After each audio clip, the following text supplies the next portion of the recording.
Jeez, yeah, wow. All right. Well, Kevin, you call the roll? All right, Chair Harry Meyer, Yes. Vice Chair Gary Delvaux.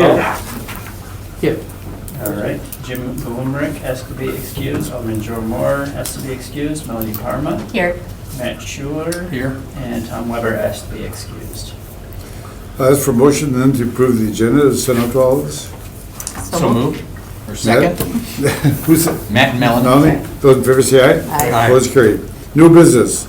Consideration with possible action on a substantial amendment to the 2016 annual action plan to reprogram a portion of the economic development revolving loan program income funding to a historic preservation, slum and blight elimination activity. Okay. I'll turn it over to somebody. Sure. Sure. Okay, so in 2016, we submitted to HUD our annual action plan on our spending activity for our block grant entitlement. And part of that, we didn't include a historic preservation activity. And we would like, the Economic Development Revolving Loan Fund has some money in it. We have a building in our downtown area that needs some attention before the winter. And it's a historic designation. And we would like to transfer some of our money out of our Economic Revolving Loan Fund and create a new historic preservation activity to preserve that building How much is in the for fund now, future Krista? development. In the fund right now is $650,000. And we'd like to move $300,000 out of that. Didn't I see somewhere that we're gonna put more funds in there as a result of the stadium dollars? So Or those would not be into this block grant account, but we would have a parallel account with fewer strings. So some of the excess stadium tax funds could go into another revolving loan fund. It's proposed that revolving loan fund, would not have the block grant strings, Okay. but be targeted towards small businesses, minority businesses, owners, women business owners, another pool of funds here. If there was done, how many additional dollars would that be? So they have looked at, I think, $175,000 to put into that pool, and then Okay. Alderman Moore made a request at the last meeting. There was some like extra excess stadium tax, and he asked, I think it was about $110,000 for that to be put in that pool as well. Oh, wow. Along with that, we do have $562,000 that will be coming back into the revolving loan.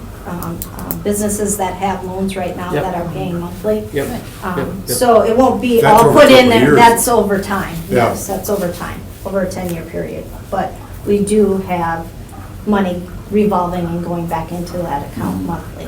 There's no revolving loan dollars. Not that it makes that much difference, but Matt and I happen to be on the revolving loan committee. Would that also be going through that committee? That doesn't make that much difference. No, this would just be here to just basically, because you're the governing body that sets where the pools of money go. It would just Okay. then there's less to operate with. Okay. I've talked with Wendy a little bit in terms of, loans that we have in the queue Yes. right now, and I think we can do that. Just the understanding then if we do, pull down the amount that's in there, just we're a little more conscious of now we're starting to hit potentially that point. Cash flow wise, we do have money coming back in. It's over a period of time. But I think, if we move and close, we're hoping to close an additional loan by the end of the year. You can kind of see how that pool of money is, and if we need to maybe replenish as part of the next year's action plan, Right. that'd be a good time to do it. But I think we've talked about it doesn't do us good to have that money in there just sitting there. That's right. So That's right. Agreed. we've taken your advice to try and get that out there, and I think Wendy's done a really good job of bringing that down this year. Yes. So we can see where it's at if we need to replenish, but we feel there's enough. This Okay. is a good use of the money to get it active. Kevin, what happened to Chris Manglis? So he decided not to continue with the option. I think for what it's worth, he did go through and do some due diligence, investigate the feasibility of particular scenarios there, mix of commercial and retail and office. And it just did not pan out for him. And he just, when we talked about, if you would want to renew the option or not, he's a busy guy and got some other opportunities and just felt his time and resources were better spent there. and so did not have an interest in renewing the option. Do you think this would spur some new interest? So what I feel it makes this project more feasible. I think Krista said, I have serious concerns about this building making it another winter. I think we've known now for 2 years, 3 years that the roof is in need of some serious repairs. The mechanicals need updating. Some heat in the building. HVAC in terms of providing some heat, and we do, hopefully the roof will fix some of this, but water issues in the basement in terms of getting a sump and something to keep that clean. So I think in terms of our ability then to sell the building increases, because if we are able to take care of the bones of the building, that's just a lesser cost for somebody who takes it off and develop to be able to do that. Also, in a way, it's deferred maintenance that we're preventing something more catastrophic from happening, that by putting the money in now, it's a cheaper fix now than it may be in a year. We've already kind of hit that point because we've had some pipes break in it. I guess what the roof would have cost us to fix maybe 2 years ago versus now damage that's been done, and just getting that building up to a place where I think it also shows a lot better in terms of, it's got those bones together. With that, I think it makes it it lessens the risk of an investment from a private entity, that a bank can come through and say, okay, well, now we're turning the corner, it's not some of these structural things.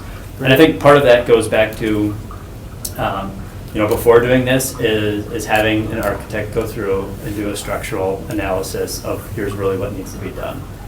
And then we're clear on that. I mean, hopefully, we can get to a point where maybe it would come in less than $300,000 to do those activities. But if it needs be, roofs are expensive, and commercial roofs are expensive, and some of those other things. It would at least allow us to go forward in saving this building. Is that building on the historic register now? So we are in the process. It hasn't received its final designation, but we've got, and I just have to check with Wendy and Jason where this is at. We've submitted the documents to get it listed on there. I'll have to check, don't quote me. I don't think it's had its final approval yet of getting on. No. Okay. I talked with Jason last week. Okay. It's not, but it is in the process, and it. Indications will are be. good that it will be? Yes, it will be. Yes. Well, then, we can do this without that being on the historic register then, right? Correct. It's still Yes. historically significant. Yeah. Under the block grant requirements, Okay. yes, it does meet that. The one thought I have is, Kevin, is we not go too far. Sure. It might be that we're gonna have to tear the darn thing down. We don't know. What we will need for that structural analysis is probably going to determine how far we go. And depending on, if we can do that first, where that comes back, I think, probably whether it's action item or just informational, I guess depending on the scope, to talk with the RDA then is how far do we want to go? It's the RDA's property, and, how far do we want to go in terms of here's the laundry list of things we need.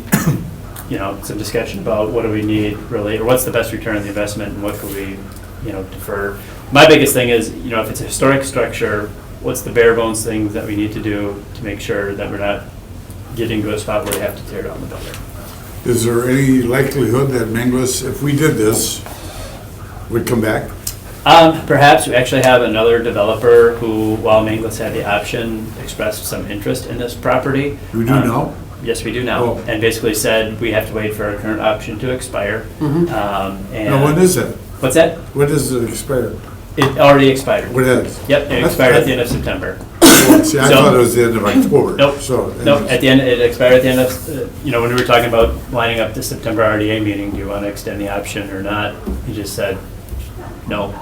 Right. And so we let it expire at the end of September. The new developer, and we can talk a little bit more about this, maybe at a different time, just kind of protecting confidentiality here, expressed interest probably this summer, and just said, look, we've got an option, we got to work through that. If it doesn't go through, we'll work on that.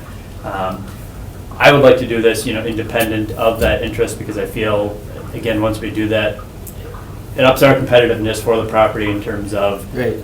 being able to sell or offer that. So this is being done independently of that developer's interest. Krista, how often does that fund get new money from the feds? Well, It gets new money if we put it in our annual action plan. If we run out of money, we can request that So part we of don't our do it every annual. year then? No, we don't. We Okay. haven't, It's we- just replenishing. yeah, it's been itself. replenishing itself Right, for yeah. a long time. Yeah. So I'm guessing next year we'll ask, ED will ask for us to include that in the plan to use some of the entitlement money for economic development and revolving loan. How do So we, replenish it with. how do we entitlement decide money. how much money we'd like to get? We don't decide with the economic development portion or just the total funding that we get from HUD. Well, let's say that we're gonna apply for more funds. How do we decide? 100 grand, 200 grand, 300 grand? Well, ED department would submit an application based on how many inquiries they have on what businesses might be looking for that Right. for the next year. Okay. So they'll probably have a better understanding of, yeah, we had about, 5 applications this year, we anticipate another 5 next year, and if they all come in at, 50 to 100,000, then they'll give me Right. an estimated Okay. number. And then that comes back, and I do the plan, and I bring the plan back to you, Mhm. and you make a draft approval of that, and then it goes to council. So those numbers can change based on what they want, or how much we're receiving, and what other activities we'll be requesting additional funding for 2017 as Kevin, well. I'm curious, why did we need a special meeting for this? Because we already had a plan for 2016, and the pot of money is the same overall for block grant, but we would like to move some money around within that plan. So we're changing the plan. So RDA says they're the ones who have the Okay. authority to make amendments to the plan. And if we wait till November, after this meeting, I have to publish a 30-day comment period to allow the public to comment on the change of use of these funds. Oh.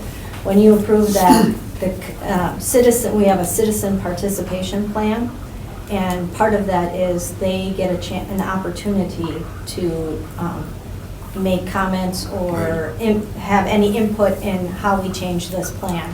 And then that gets submitted to HUD if I receive any. So if we do this, and you're looking at this study, can we do this before winter arrives? Hence the reason for doing it today. We can shave off 3 weeks instead of waiting to our regular meeting. Right. So that puts a 30-day window a lot sooner, and our hope is that we can line some of these pieces up. We may be able to look at maybe using some other funds for doing the assessment, which we could do independently. And then if that could be done by the time this is all approved, then, get to work right away. Yeah, that could start right away, so. All right, any more questions? As for motion, then. And our approving this just sets money aside to be able to do something later. It's not saying, let's go spend this I on would- the project. I would just, in working, bring back a plan of what we needed to do instead of just Right. spending it. Because I think it's the RDA's property, the RDA should govern how that money, or what money gets spent on it, so we'll bring back something. Because I'm very comfortable designating, hey, let's set aside this money today. I wouldn't be comfortable today saying, hey, let's go save that building. Right. Because we're literally sitting there going, hey, the assessment's coming back, we gotta do this and this and this and this, and if it's 300, it's 500, and at best, we think we can sell the building for 350. Then Right. I do Right. The start to return on get investment into, Yep. how important is it that it's that building Yep. on that plot? Right. So, okay. Yeah, no, we would bring back I think we would, like I said, spend the money, we figured probably about 5,000 for the assessment, but any improvements, that would come back before this. Great. Okay, Great. good. All right, motion? I can make the motion. Motion by Gary, second by, Okay, I'm making a motion by the recommendation here, okay? I was gonna read it, but it's fine. That's the motion. I'll second that. okay, well, we got everybody on board. All those in favor of the motion then to support the proposal as outlined, those in favor say aye. Aye. Opposed, carried. Bingo. Thank Wait. you. All right, motion to adjourn. Oh, well, I was gonna ask a question Oh, do you about. want it on, you want I that don't on know if you record? want to take it, probably not. Okay. Okay. Adjourn? We're adjourned. Okay, so